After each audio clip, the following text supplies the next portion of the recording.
Hello, today I'm going to be talking about revenue management and how it differs between a low-cost carrier such as Ryanair and a network carrier such as Turkish Airlines.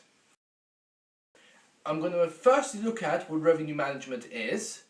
I'm also going to talk about the two different approaches taken towards revenue management.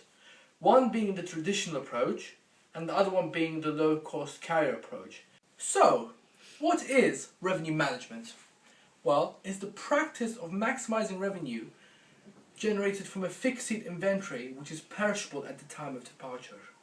This is done by controlling the release of seats at different rates and at different times. The basic theory behind this is that it may be beneficial not to sell a seat today if we can sell it tomorrow at a higher price, or selling a seat today at a low price if it is otherwise likely to remain unsold. Now, there are two approaches to revenue management. One being the traditional approach, also known as the quantity-based approach. This offers several types of fare products at different prices with different conditions of purchase attached, such as non-refundable tickets and no changes allowed. And the second one being the low-cost carrier approach, also known as the price-based approach. Many low-cost carriers do not segment their markets on the basis of willingness to abide by complex rules and restrictions, but instead offer a single fare product at a single price and at a single time. The price of the fare product will usually increase as the time towards departure decreases. Fares will usually be non-refundable, and changes will be either forbidden or be subject to a fee plus an additional fare. Let us focus on the quantity-based approach used by network carriers. This is an allocation-based system.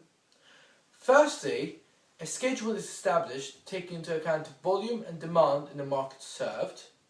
Secondly, the demand for each flight is forecast. Thirdly, a fare structure is created in the view of maximizing revenue earned from each departure. And fourthly, the seats are put into the different booking classes. So, let's talk about what a fare structure is. There are two elements to a fare structure, the first one being the fare base, and the second being the booking classes. I will be using Air Canada as an example. Fare bases. These are the tariffs or combination of price and conditions. These can be seen in the purple box. The fare bases for different cabins can be different throughout the year, with different restrictions and conditions attached.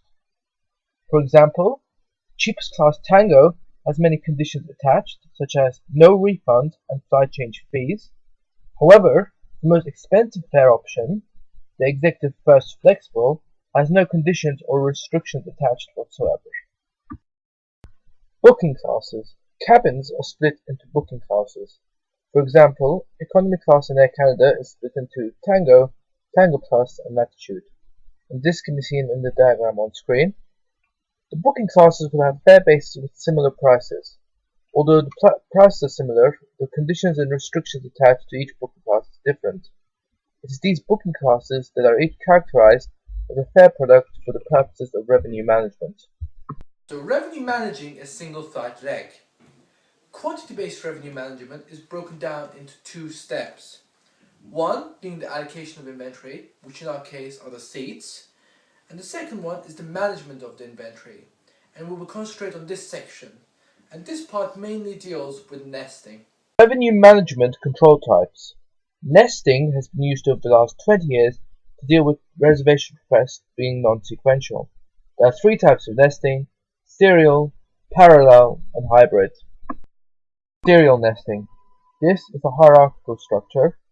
Here, all seats in the lower booking classes are available to each higher booking class in the same cabin. Even when a booking class is sold out of its initial allocation, it can take seats from the lower booking class in the same cabin. The booking limit for a higher booking class always includes inventory allocated to the lower booking classes. The result being that a higher booking class can never be closed when the lower booking class still remains open. For example, Latitude is the highest class fare. Tango Plus and Tango are decreasing fares. Once Latitude class is full, they can take seats from the Tango Plus booking class, and Tango Plus booking class can take seats from Tango class.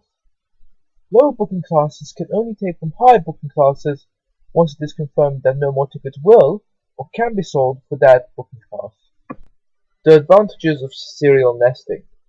When demand is slow, low-yield classes can be expanded, and if demand is strong, low-yield booking classes can be closed and higher-yield booking classes can be opened. Parallel nesting. Each subordinate booking class is nested only into the highest booking class, such as Latitude class.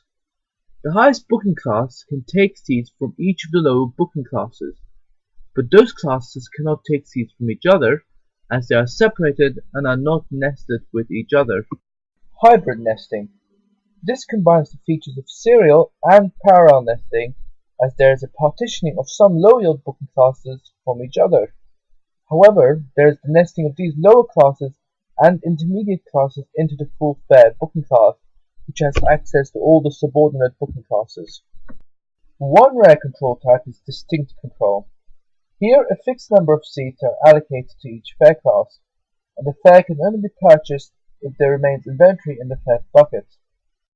This control type is very inefficient, as it is seen as an inflexible type of price discrimination.